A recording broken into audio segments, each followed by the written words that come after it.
I'm Claire from createdtheottaway. I'm an independent demonstrator for Stampin' Up in the UK. Thank you for joining me today. This is a 5-minute craft break. I've got some wooden blocks here. I made a couple of videos around this, so hopefully you'll have seen those. If not, and this is your first one, these are old stamp blocks that I've just collected over the years, really. I've got quite a few different sizes of them. They're ones from stamp sets that I haven't used, and I've decided I'm not going to use them on the wooden blocks, so I've taken the blocks out and I am creating with them. So today's make, we are going to add some paper to it. Now you can do that in lots of different ways, but what I have decided to do, I think I use this one. I've cut a piece of paper that is going to fit onto there. I've used the Timeless Plaid paper. It's lots of checks, but they're quite small little checks, tartans and all sorts. And I have gone for this piece. Bigger picture of it is that, and I've just cut it to size,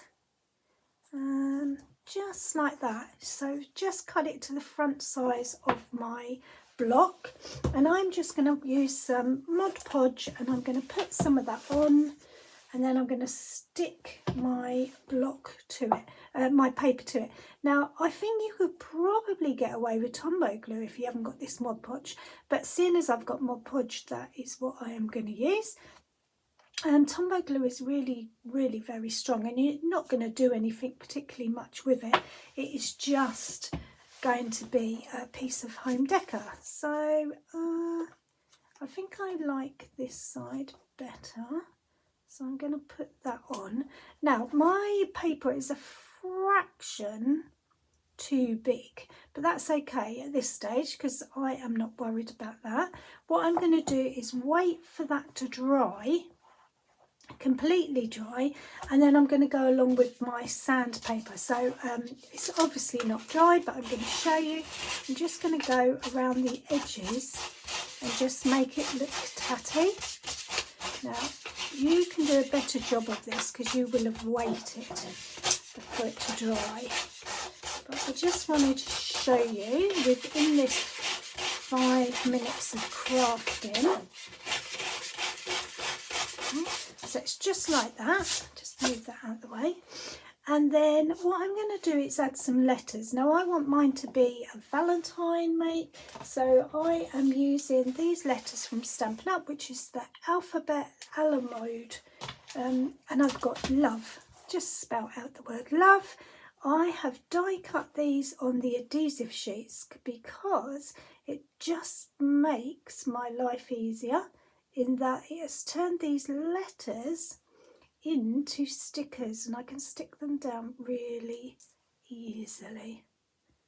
Okay, so that one is I'm gonna go with the line of the paper, which is very handy. And that is my O, my L. I was looking at the O there.